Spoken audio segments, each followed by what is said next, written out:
বন্ধুরা, চৈত্র মাসের এই দিনে গাছের ছোট ছোট আমগুলো ঝরে যাচ্ছে। এই গুটি আমগুলো দেখেন, কুড়িয়ে কেটে ধুয়ে গুড় দিয়ে কি সুন্দর করে মশলা দিয়ে একটু আচারের মতো করে রাখবো। ডাল ভাত খিচুড়ির সাথে খেতে খুব মজা লাগবে। কি সুন্দর একটা কালার আসছে। গুড় দিছি, দানা পড়া গুড়, দেখছেন কতটা সুন্দর।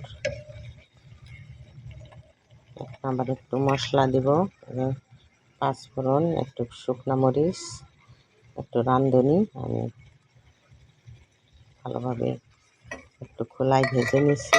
তারপরে যে আদা ভাঙা করে একটু দিয়ে দিলাম।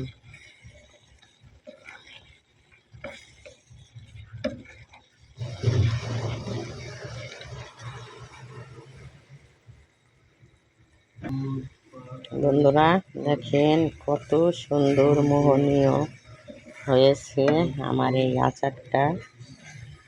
এখন তুলে নিব।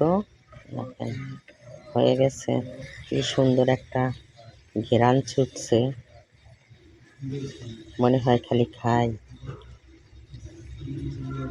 আপনারা এইভাবে করে বানাই খাবেন, দেখবেন খাইতে খুবই ভালো লাগবে।